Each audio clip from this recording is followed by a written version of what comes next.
Bonjour à toutes et à tous. Merci de me donner l'opportunité de m'exprimer sur cette question, la démocratie en santé à l'épreuve de la crise sanitaire, un vaste sujet sur lequel on peut dire effectivement beaucoup de choses. Je m'efforcerai d'être synthétique et autant que possible pragmatique. Moi, j'ai traversé cette crise en tant que patient partenaire, en tant que représentant patient d'une association en oncopneumologie implanté dans l'hôpital Foch, qui s'appelle la POP Foch. Donc c'est de ce point de vue, de cette perspective, que je formulerai quelques constats rapides avant d'essayer de vous soumettre différentes propositions. Alors, mon premier constat, vous l'avez rappelé, vous l'avez souligné, c'est celui de cette désorganisation, non pas tant finalement du fait de la crise que des modalités selon lesquelles la crise a été gérée. Au point de départ, c'est cet état d'urgence sanitaire, ce temps d'exception qui a permis à l'État de prendre un certain nombre de mesures exceptionnelles pour le bien de la population, mais qui a conduit finalement à beaucoup de désorganisation. Donc, on a vu le monde hospitalier qui s'est mis en mode d'alerte avec des services entiers qui se sont transformés en mode médecine de guerre pour ne traiter que les patients Covid. Des soignants, pour ceux qui n'étaient pas eux-mêmes malades, appelés à remplir de nouveaux rôles. Les médecins ont dû d'ailleurs délaisser leurs patients habituels, ce dont ils ont d'ailleurs beaucoup souffert. Alors, bon, l'état des lieux a été fait, refait. On a assisté du côté des patients à beaucoup de problèmes, des errances de diagnostic, des mises à l'isolement, des craintes très fortes, phobiques même, du lieu hôpital, où les patients ne se rendaient plus pour aller faire le scanner qui allait leur sauver la vie, avec des prises en soins décalées. Donc, au niveau de l'association, je pourrais vous donner de nombreux exemples de personnes qui ont rencontré ce type de difficultés. L'une de nos adhérentes, par exemple, qui souffrait de problèmes thoraciques, qui cherchait à en connaître la cause, ne trouvant pas d'interlocuteurs habituels. Elle s'est rendue auprès de différents professionnels, un kinésithérapeute en l'occurrence, qui lui a dit que ces douleurs, c'était sûrement le Covid. Donc finalement, ce ne sera pas le Covid, ce sera un cancer de la plèvre et elle ne l'apprendra que 5 mois plus tard. Alors, tout ça, évidemment, toutes ces difficultés n'ont pas concerné que le secteur de l'oncologie, bien sûr. Il y a eu des retards de greffe, ça vient d'être rappelé, des problèmes majeurs à tous les niveaux. Tous les secteurs ont été impactés, toutes les personnes ont été touchées. Dans les EHPAD, l'interdiction des droits de visite, l'impossibilité d'assister aux enterrements de ses proches, je viens de le rappeler, c'était totalement sidérant. Un autre constat qui découle également de cet état d'urgence sanitaire, bien cette situation a conduit à plier d'office le jeu des acteurs de la démocratie sanitaire. On ne leur a absolument pas donné leur avis, vous l'avez rappelé également en préambule de ce séminaire. Il n'y a eu absolument aucune consultation à quelque niveau que ce soit, ni au début ni pendant la crise. Et quant à nous, les acteurs les moins reconnus de la démocratie sanitaire, le petit peuple des hôpitaux, les patients, les associations de patients, les bénévoles, on a été purement simplement rayés de la carte. On a été nous aussi interdits d'hôpital et sans la moindre consultation.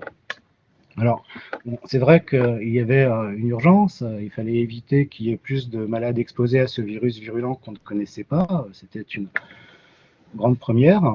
Et puis, contrairement à ce qui s'était passé pendant la crise du VIH qui touchait une communauté de personnes, eh bien là, cette fois, le virus était populationnel et même mondial. Il pouvait toucher n'importe qui, n'importe quand. Il fallait donc effectivement réagir. Donc aujourd'hui, l'idée n'est pas tant de faire les écueils du passé, comme Emmanuel je viens de le rappeler, que d'essayer de trouver des solutions, d'essayer de voir quelles leçons on peut tirer pour pouvoir être mieux armé, pour pouvoir réagir de façon plus efficace, surtout plus respectueuse, bien sûr, non seulement en cas de survenance d'une nouvelle crise, mais aussi de façon pérenne pour essayer de trouver des solutions pour renforcer notre démocratie en santé. J'en arrive à mon troisième constat sur le vécu des patients, sur leur résistance, leur résilience même face à cette crise. C'est-à-dire le paradoxe finalement qu'on a isolé les patients, la population dite vulnérable, pour les protéger, alors que finalement plusieurs études le montrent aujourd'hui, eh bien les patients ont mieux résisté que d'autres à la crise. Il apparaît qu'ils étaient mieux armés. En réalité, il y a beaucoup de similitudes entre ce que les patients ont vécu pendant la crise Covid et ce qu'ils vivent au quotidien avec leur maladie. C'est ce qu'on appelle l'expérience en tant que patient de la gestion de la maladie, c'est-à-dire de voir finalement son écosystème éclater à cause de la maladie, de la même façon que le virus a mis à bas complètement notre société comme on l'a tous vécu. Alors on a vu que cet état d'urgence décrété, notre environnement s'est transformé, qu'on a été bousculé dans nos habitudes, qu'il y a eu un fort sentiment d'angoisse, la peur de tomber malade pour soi, pour ses proches, un changement radical dans nos modes de vie. On a vu aussi, ça vient d'être rappelé, c'est très important, la perte de nos droits fondamentaux de citoyens, de nos libertés, de circuler, de voyager. Ben, ce que je voudrais souligner, c'est que tomber malade, c'est à peu près la même chose.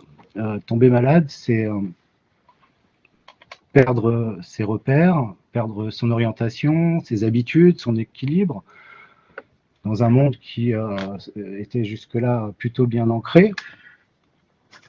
Et si les patients, les malades sont bien adaptés finalement à cette crise, ont fait preuve d'une certaine résilience, eh bien c'est parce qu'ils connaissent ces sentiments d'angoisse, d'insécurité, d'avoir à s'adapter en permanence à leur situation de santé. Et tomber malade, je voudrais le souligner, c'est un point aussi particulièrement important, c'est que c'est perdre aussi, et de la même façon que pendant cet état d'urgence, c'est perdre aussi ses droits fondamentaux, c'est perdre ses libertés, c'est perdre en quelque sorte sa qualité de citoyen. Parce qu'on perd sa santé d'abord, et donc il faut prendre du temps pour se consacrer aux soins, il faut s'adapter en permanence dans son quotidien pour pouvoir se soigner. Mais au-delà de ça, on perd également souvent son droit à l'employabilité. Difficile d'être recruté lorsqu'on passe une grande partie de son temps à se soigner, ou difficile de se lancer dans un nouveau projet. Difficile, on le sait, on connaît le problème de l'assurance, pouvoir s'assurer donc d'avoir des revenus comme tout le monde. Donc souvent, ça génère une mise à l'isolement social, une cascade de conséquences. On parle de cascade exponentielle même, qui se trouve souvent plus difficile à gérer que la maladie elle-même. On parle souvent entre nous, patients, on parle de double peine ou de triple peine. Et dans la société, ces problèmes ne se voient pas, et comme ça a été évoqué également précédemment, c'est une autre forme de maladie également invisible. Donc, ça, c'est lié au fait que les progrès de la science sont allés très vite en oncologie, notamment ces dernières années, qui permettent aujourd'hui de vivre bien, de vivre mieux et de vivre plus longtemps avec la maladie. Mais le problème, c'est que pour pouvoir se réinscrire, pour qu'un patient puisse se réinscrire, il faut aujourd'hui le regarder dans un contexte plus large que le strict champ thérapeutique, c'est-à-dire dans sa dimension santé, sociale, professionnelle et économique. Et ça fait écho au concept de rétablissement, qui est bien différent de celui de la guérison ou de la rémission, le concept de rétablissement qui a été porté par Catherine Tourette-Turgis, pour qui, et je la cite, être guéri ou stabilisé suite à une maladie ne suffit pas si on ne parvient pas à reprendre sa place. Reprendre sa place, c'est compliqué parce que la société n'est pas adaptée aujourd'hui pour les malades chroniques, alors qu'un quart de la population vit aujourd'hui avec une maladie chronique. Ceci pour dire, comment est-il possible, comment peut-on envisager dans ces conditions que des patients s'inscrivent, qu'ils participent à notre démocratie en santé, alors qu'ils ne sont pas eux-mêmes sécurisés dans leurs conditions personnelles. Donc, à la question de savoir comment nous protéger, comment améliorer les choses lors de la survenance d'une prochaine crise, une des idées serait peut-être de mettre en place un système qui ne met pas au banc de la société 25% de la population, de mettre en place un système plus protecteur, plus inclusif pour les patients et pour les personnes qui les accompagnent.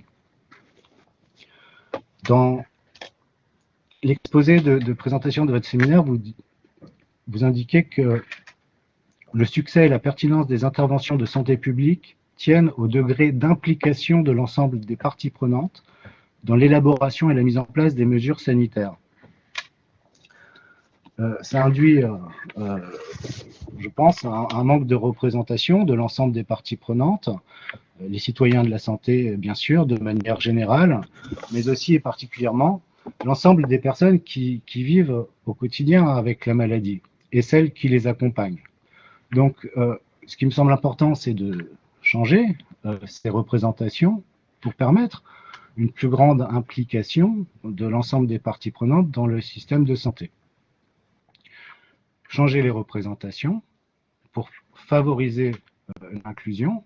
Et donc, comment changer les représentations? Je dirais par l'éducation d'abord, pour transmettre aux futurs médecins un certain nombre d'informations, des perspectives patients, pour faire évoluer certaines perceptions archaïques, et puis par la loi. La loi pour édicter la norme, pour imposer à l'ensemble de la population bien, de nouvelles pratiques, de nouvelles représentations, aussi bien sur le plan social que sur le plan politique, pour inclure, pour normaliser, pour forcer l'inclusion de l'ensemble des acteurs dans le champ de la démocratie en santé, et plus particulièrement, selon moi, les patients, les personnes malades et leurs accompagnants. Donc ce seront les deux axes que je vais traiter. Donc, la personne qui vit avec la maladie, d'abord, on parle depuis longtemps du patient au centre. Moi, je dirais que dans une démarche de démocratie en santé, on peut aussi parler du patient comme socle. Comme socle, c'est-à-dire que, comme dans toute démocratie, il faut un socle, il faut une communauté, une base. Et bien, la démocratie en santé peut aussi avoir pour socle non seulement l'ensemble des citoyens, selon une structure à imaginer, à créer, mais aussi le socle des patients chroniques, qui est un socle extrêmement large et sur la base duquel on peut construire beaucoup de choses.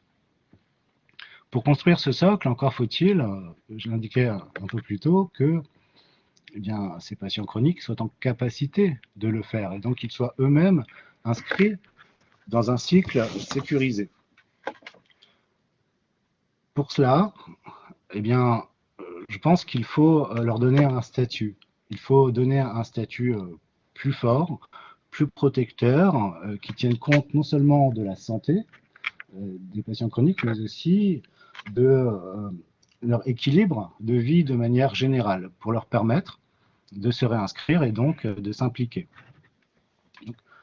Pour aller plus loin sur ce cadre, ce statut, je dirais qu'il faut d'abord commencer par changer la terminologie pour parler désormais de personnes vivant avec la maladie.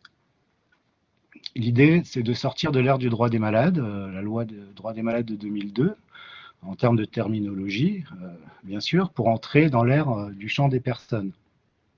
Arrêter de parler des malades, des patients, des usagers, des cancéreux, pourquoi pas, c'est assez stigmatisant, je trouve, et plutôt parler des personnes, puisqu'il s'agit bien de personnes qui vivent avec la maladie, une expression qui est défendue en différents endroits et même au sein de l'espace éthique, du Comité national d'éthique depuis une dizaine d'années.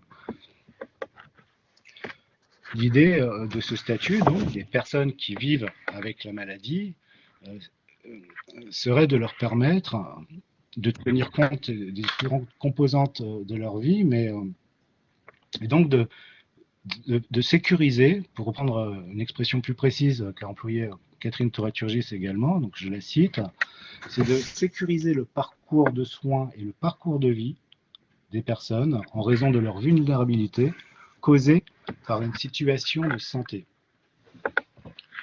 Pour mettre en place ce statut, de façon très concrète, l'idée c'est de bien comprendre ce que je disais tout à l'heure, que le temps du patient est divisé. Il y a un temps pour se soigner, il y a un temps pour se rétablir, et puis un temps pour s'engager, pour revenir en tant que citoyen actif dans la cité de la santé, la cité tout court. Donc, ce temps de se soigner, d'abord, pour cela, il faut le considérer, ce temps qui n'est pas considéré aujourd'hui. Il faut permettre au patient de s'autonomiser, lui permettre de vivre tout en ayant à accomplir un certain nombre de soins au quotidien. Pour cela, une réflexion peut-être sur l'idée d'un revenu conditionnel, car aujourd'hui, les régimes d'invalidité, les différents régimes existants, donc, qui ont le mérite d'exister, sont assez inégaux, ne permettent pas de s'autonomiser. Il y a le temps également donc du rétablissement, c'est la dimension socio-économique, le retour à l'emploi, le retour à la possibilité d'avoir des revenus, de se réinscrire. À ce titre, le régime est très compliqué. C'est extrêmement compliqué de revenir à l'activité quand on doit passer une partie de son temps à se soigner. Mais peut-être une réflexion à mener sur cette idée d'une reconnaissance automatique des droits de la personne malade chronique, calquée sur le régime du handicap, qui est un très bon régime, peut-être à mettre à jour à différents niveaux, mais vers lequel les patients ne vont pas parce qu'il y a beaucoup de démarches à effectuer et il y a des blocages, mais le régime en lui-même est bon et il permettrait aux patients chroniques de façon automatique, c'est assez simple à mettre en œuvre, bien d'entrer dans les quotas de recrutement, de pouvoir disposer d'aménagements dans leurs conditions de travail et donc de se réinscrire. Et puis il y a la question de l'assurance, qui est évidemment un sujet très important, qui avance doucement, mais si on supprimait tout simplement le questionnaire santé qui est discriminatoire, hein, pour ne pas dire scandaleux, je pense qu'on ferait assez rapidement de grandes avancées. Et c'est donc à ces différentes conditions que les malades, les personnes malades, pourront se réinscrire pour mieux participer, donc devenir citoyens actifs à part entière dans la sphère santé. Changer leur statut pour changer leur représentation sociale dans la société, en les considérant dans la réalité de leur situation de façon globale, parce que c'est éthique d'abord, c'est éthique de permettre à des gens de se réinscrire dans leurs droits, dans la vie, parce que c'est important sur le plan économique, d'avoir des revenus, bien sûr, de pouvoir ramener par ce biais des millions de personnes à l'activité. Un changement de représentation important parce que la santé est un droit fondamental qui doit pouvoir s'exercer également, qu'il faut permettre à chaque citoyen d'être dans de bonnes dispositions pour pouvoir participer à la vie publique. Il faut donc que l'on soit créatif, qu'on soit inventif et qu'on apprenne aussi au plan social et même sociétal à regarder le patient comme une personne dans sa globalité. C'est un peu l'esprit de la médecine intégrative, une médecine participative même, à travers cette démarche d'entrer d'aller vers l'autonomisation de la personne et non plus dans une démarche de stigmatisation de malades qui enferme et qui finalement vulnérabilise. Donc, la personne malade comme sujet actif, membre de l'équipe comme les autres, je pense que c'est l'expression même de la démocratie. Ce changement de représentation, de paradigme donc, par cette approche globale, holistique, peut paraître utopique, mais elle ne l'est pas, elle est tout à fait pragmatique, elle s'inscrit dans plusieurs courants. L'HAS, l'an dernier, il y a 2 ans même, en juin 2020, a publié en faveur à la manifeste des patients engagés. À titre d'information également, Catherine Tourret-Turgis, qui est toujours empreinte d'innover, vient d'inaugurer le mois dernier une nouvelle chaire intitulée Vulnérabilité et compétences. Une chaire qui a pour objectif de changer précisément cette représentation de la vulnérabilité par ce biais de la reconnaissance de la personne dans toutes les composantes de sa vie. Une chaire qui s'inscrit dans le même esprit qu'une autre portée par Cynthia Fleury au CNAM, qui s'appelle Humanité et Santé. Je pense qu'il y a beaucoup d'outils, beaucoup d'éléments qui se mettent en place à la faveur de la reconnaissance globale de la personne malade dans toutes les composantes de sa vie. L'idée, en arrière-plan, c'est d'arrêter de penser cette société des gens bien pour des gens qui vont bien, alors que nous sommes tous des malades en puissance, à un moment ou un autre de notre vie. Changer nos représentations sociales autour de la maladie, arrêter, il me semble important, de percevoir la maladie comme une erreur, comme un échec, une catastrophe, mais comme, au contraire, voir la maladie comme une étape inéluctable, naturelle dans un parcours de vie. C'est la loi, je pense, cette en 3 qui arrive, qui peut permettre de force à ce changement pour transformer le statut des patients, pour leur donner une représentation et favoriser leur inclusion. Avec cet objectif, encore une fois, de ramener 20 millions de personnes dans le monde de la vie plutôt que de le cantonner dans le monde de la maladie. Ça doit être pour moi un des axes véritablement prioritaires de l'an 3 de la démocratie en santé, faire de la protection des malades le socle de notre démocratie en santé et leur inclusion un axe fondateur dans nos rapports sociaux. Ce qui m'amène à notre deuxième partie sur les personnes qui accompagnent les personnes malades, le travail d'équipe. Dans votre rapport d'enquête, vous soulignez la nécessité de reconnaître les aidants et de leur permettre de disposer d'un statut pour accompagner leurs proches, comme pour les différents acteurs présents auprès des patients. Je pense qu'il s'agit de créer un droit à l'accompagnement. Les médecins accompagnent les patients, ils ont un statut. Les infirmières, les psys accompagnent les patients, ils ont un statut. Il existe aujourd'hui beaucoup de gens qui accompagnent les patients qui n'ont pas de statut. Je pense en particulier aux proches aidants, aux patients partenaires et aux associations de patients, en particulier celles qui ne sont pas agréées. Un mot rapide sur chacun d'eux. Pour ce qui concerne les proches aidants, on en parle beaucoup. L'actualité serait de leur reconnaître un statut. Je pense que c'est très important, il faut le faire, il faut professionnaliser cette fonction.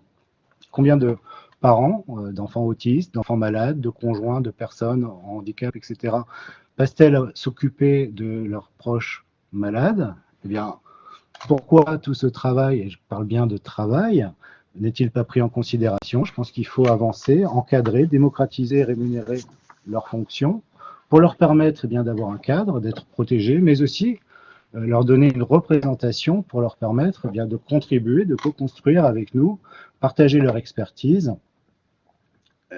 de façon à ce qu'elle puisse être entendue et reconnue. Les patients partenaires, également, bien sûr, grand sujet, on en parle beaucoup, beaucoup de dénominations pour les décrire. Je préfère la notion de patient partenaire à différentes autres. On les voit aujourd'hui arriver dans le champ de la santé, ils intègrent progressivement différentes structures, ça change beaucoup, c'est en train de changer beaucoup, notamment dans l'oncologie. Alors, la plupart du temps, c'est de façon ponctuelle, pour des travaux, des groupes de réflexion, des groupes de co-construction, dans des laboratoires pharmaceutiques, dans des hôpitaux, à l'HAS, ainsi qu'à l'espace éthique, c'est important de le souligner. Démarche importante. Certains patients partenaires commencent également à être rémunérés, recrutés à temps plein. Au CHU Nancy, Strasbourg, à Bordeaux, la RS Aquitaine a ouvert des postes à hauteur de 30 000 € par mois. Donc une reconnaissance est en marche, même s'ils sont encore très peu à disposer d'un cadre, à être rémunérés.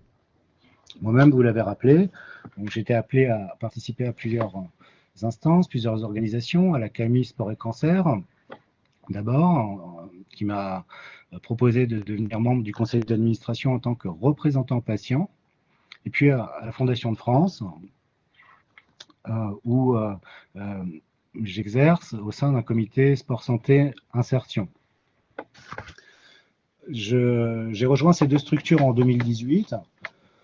Je trouvais plutôt innovant au début que cette démarche soit faite, qu'on me propose de rejoindre ces structures. Aujourd'hui, mon avis a un peu évolué, c'est-à-dire que quand je vois une structure santé, quelle qu'elle soit d'ailleurs, qui n'a pas son quota de représentants patients, je suis assez choqué. Je la trouve véritablement illégitime aujourd'hui. Donc, il me semble important de donner un statut aux patients partenaires, puisqu'il commence à y en avoir partout et une carence très importante d'un statut du patient partenaire. C'est assez simple à faire. Hein. Il faut définir un cadre, une fonction, une rémunération.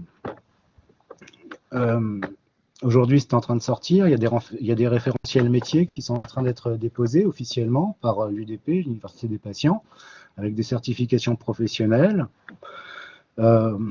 Pour établir ce cadre, on peut s'appuyer sur tous les sachants également. Beaucoup de choses se pratiquent dans ce domaine, dans la pair-aidance en santé mentale, avec des statuts très élaborés. On peut s'appuyer sur ce schéma. On peut s'inspirer des fiches de poste, les différents CHU que je citais tout à l'heure, qui ont recruté des patients partenaires, notamment à Nancy, Strasbourg, à Bordeaux. Vous pouvez interroger l'Université des patients également. Un groupe de travail est en train de plancher en ce moment même, cette année, sur cette thématique du patient partenaire. Et donc, on peut soumettre beaucoup de propositions, ainsi que les nombreux académiques, évidemment, en France, au Canada, qui connaissent ce sujet par cœur, ou même interroger les patients partenaires eux-mêmes. On commence à être des milliers un peu partout en France, dont une grande partie formée à l'UDP. Mais l'objectif de ce statut, surtout au-delà de protéger bien sûr les patients, je pense que les patients partenaires, je pense que c'est de rendre obligatoire leur présence dans toutes les instances, les hôpitaux, le ministère, les universités, dans les colloques. Je pense qu'il est indispensable aujourd'hui que la perspective patient se développe et qu'il devienne naturel d'avoir recours à ce type d'accompagnant. Troisième et dernier sujet, j'en termine, c'est les associations de patients. Il y en a beaucoup dans le paysage, beaucoup d'associations, de petites associations, des grandes, des associations agréées font des très belles choses. Difficile pour les petites associations, surtout les associations locales, d'obtenir l'agrément, parce qu'il faut répondre à beaucoup de critères. Donc, il y a des choses à réfléchir également pour renforcer le statut, l'accompagnement des associations de patients qui font un travail de terrain qui compte, qui est reconnu, même si elles n'ont pas beaucoup d'espace d'expression, ni de reconnaissance ou de protection. Nous, c'est ce qu'on essaye de faire à l'association, à la POP-FOCH, une sorte de patient partenariat finalement. On est une petite association loi de 1901, on est lié à l'hôpital par une convention de partenariat. On a voulu s'insérer, c'est un collectif de patients qui a voulu s'insérer dans l'hôpital comme un maillon dans la chaîne de support pour apporter notre expérience, notre perspective patient. Et c'est par choix véritablement qu'on a fait cette implantation dans l'hôpital, par choix de proximité. On porte le nom de l'hôpital, on fait nos activités dans l'hôpital, on propose des ateliers découvertes des soins de support directement dans l'HDJ à côté des salles de chimio. Donc, on a fait ce choix de la proximité et bon, je crois que notre présence est plutôt appréciée par les patients, par leurs proches qui n'ont jamais d'interlocuteur finalement, par l'équipe soignante qui est contente d'échanger avec nous, ça leur fait du bien, on essaie d'apporter des choses et puis on essaie de renforcer bien sûr le lien entre soignants et soignés. C'est pour ça que dans notre structure, dans notre gouvernance, on a un conseil d'administration constitué de patients, mais également un conseil scientifique constitué de médecins. Et pour interagir avec l'hôpital, on s'est adapté, on a mis en place un comité de pilotage avec la direction qui est très contente voilà, de voir qu'on est là et qui a même encouragé notre démarche dans une démarche innovante. Alors voilà, on a cet avantage de la proximité, d'être au cœur de l'hôpital, qui a son corollaire. L'inconvénient, c'est que on est moins visible, on est hors des lignes de financement majeures, loin du portefeuille de l'ARS ou des appels à projets nationaux. Donc aujourd'hui, notre fonction reste précaire, on est indépendant et en même temps dédié à l'hôpital, c'est notre vocation, à leurs patients, aux proches. Mais voilà, ça n'a pas empêché que notre activité ait dû cesser également pendant la crise.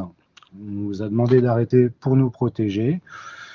Voilà, je pense que c'était une erreur et que si on reconnaissait plus fortement le statut de patient partenaire, y compris dans les associations de patients, eh bien, ça aurait permis au contraire, nous garder pour nous permettre de contribuer à amortir les chocs pendant la crise. Donc, je pense qu'il est également très important donc, de soutenir le statut, de renforcer le statut des petites associations, celles qui n'ont pas l'agrément, en créant des instances, en imaginant peut-être d'autres formes d'instances complémentaires de ce qui existe déjà. France Asso Santé fait des choses très bien avec les associations agréées, peut-être penser d'autres formes de représentation collective pour à la fois les accompagnants, les patients et de manière plus générale, eh bien, le peuple de la santé, l'ensemble des citoyens qui veulent s'impliquer.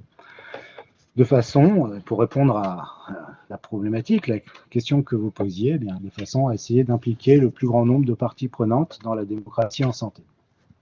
J'en termine.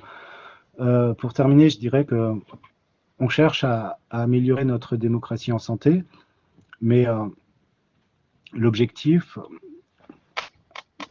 quel est l'objectif? La démocratie, c'est pas une fin, c'est un moyen pour parvenir à d'autres fins. L'objectif, pour moi, c'est aujourd'hui, l'objectif qui compte, qui est important, c'est de changer nos perspectives, changer nos représentations, les représentations qu'on a du malade, pour comprendre que la maladie, ça entre dans le champ de la normalité, qu'on n'est plus dans des parcours de soins ou des parcours santé, qu'il faut véritablement parler de parcours de vie, que la maladie, selon une belle expression, sera même une certaine allure de la vie. Le Covid a montré notre vulnérabilité potentielle. On sera 25 millions de patients chroniques à l'horizon 2025 selon l'HAS. Donc on est tous concernés. Il faut tous qu'on apprenne à vivre directement ou indirectement avec la maladie parce qu'il y a une évolution de la recherche très forte avec des potentiels de stabilisation très importants. Donc il est important d'en tenir compte et d'adapter nos dispositifs dans l'organisation de la société. Un dernier mot pour pour rappeler qu'en préambule de votre rapport d'enquête, vous disiez vouloir aller plus loin, vouloir faire de la santé un modèle de gouvernance. Je pense qu'en effet, qu'on doit pouvoir utiliser l'outil de la santé pour faire évaluer nos schémas sociétaux et notamment dans nos rapports les uns aux autres. C'est-à-dire que le temps qui vient me paraît être très important et réfléchir à cette idée de passer du cure au care. Passer du cure au care.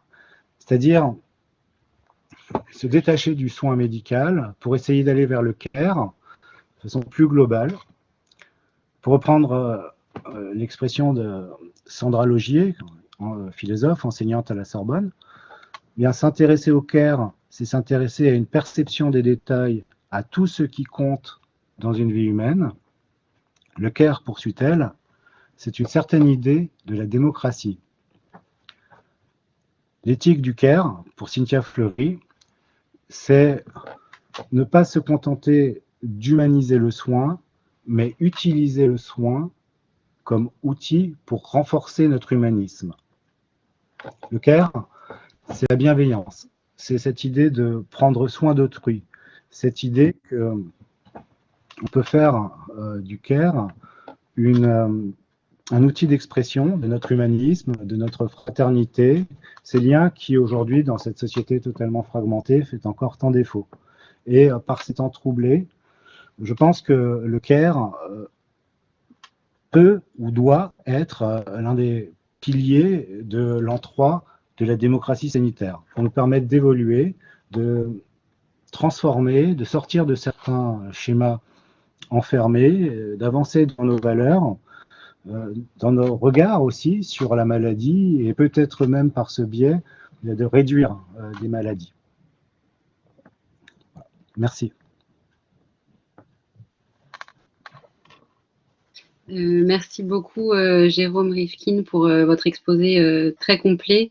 J'aurais aimé qu'on ait un peu de temps pour des questions, mais je vais assez vite laisser la parole à Catherine Olivet, histoire qu'on ne termine pas trop en Oui, mais je me permets, tu vas me dire que c'est le fait du prince, profitons-en. On peut encore passer un peu de temps. Je voulais vraiment remercier, vraiment, moi je dis vraiment, c'est vraiment, hein, Jérôme, de sa longue intervention, qui est superbe. Si elle est écrite, ça vaudrait vraiment le coup qu'on puisse partager, ne serait-ce que au niveau du groupe d'Anne-Caroline et puis de l'espace éthique, parce qu'il y a énormément d'éléments, de matériaux, à la fois d'analyse, tout à fait fine, juste, originale, et de propositions. Je me permets, je vois Catherine qui arrive, là, elle me laisse encore quelques instants, je sais sa bienveillance, ça fait 30 ans qu'elle est bienveillante à mon égard, et c'est ce qui m'a permis de survivre dans des circonstances pas toujours simples. Donc je voulais vraiment remercier 1000 fois Jérôme de son intervention. Elle est également intéressante parce qu'elle renouvelle le discours. C'est-à-dire on sent qu'il y a toute une inventivité, c'est-à-dire il y a eu effectivement la génération associative des années SIDA qui a contribué à la loi du 4 mars 2002, et on sent, et ça a été aussi dans l'intervention tout à l'heure, un renouveau, me semble-t-il, associatif, mais pas uniquement militant. C'est-à-dire, il y a une nouvelle marque, et il faut en tenir compte. C'est-à-dire, il y a un nouveau discours, il y a de nouveaux enjeux, il y a de nouvelles exigences, hein, y compris de reconnaissance, qui n'est pas uniquement compassionnelle, mais vraiment de partenariat, et une reconnaissance aussi financière, c'est-à-dire c'est un investissement, c'est un travail. Et c'est vrai que moi, tout le travail qui a été fait sur la reconnaissance de l'expertise, on pourra déjà discuter en tous les cas de ce savoir expertal, tout ça est fondamental et nous a beaucoup apporté. Donc je voulais vraiment remercier 1000 fois Jérôme. Quand il interviendra le 3 juin, j'espère qu'il interviendra d'une manière un peu plus limitative. D'ailleurs, c'était très très bien pour notre séminaire qui est du développement, mais j'aimerais qu'il puisse intervenir. On se permettra de le contacter pour notre grande réunion du 3 juin. Et donc, pour conclure, elle ne m'en veut pas, Anne-Caroline, que je sois intervenu comme ça, ex abrupto, pour le demander. Donc, on aimerait bien que Jérôme nous envoie, si c'est possible, son texte, qu'on puisse le travailler dans l'équipe et qu'on puisse en tirer aussi des propositions. Puisque le but du 3 juin, c'est pas uniquement de se rencontrer, c'est de faire une plateforme, de déterminer un certain nombre d'axes, et y compris d'ailleurs dans ce que vous avez dit, Jérôme, sur le proche. C'est-à-dire, d'abord, je ne pense pas que les mots soient toujours à la hauteur de l'engagement, donc il faut qu'on soit aussi attentif à trouver des concepts, des mots un peu nouveaux. Parce qu'on a éculé un certain nombre de mots, c'est-à-dire ça fait 25 ans qu'on travaille aussi sur la proximité, le proche. Voilà. Un mot comme en mille. Je me suis permis cette espèce d'incidence d'intervenir parce que j'avais la possibilité de le faire.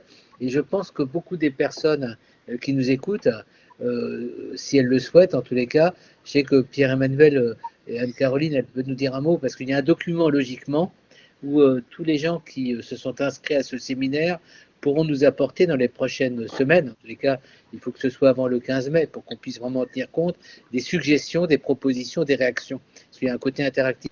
Alors, je ne sais pas si Anne-Caroline peut nous donner l'information.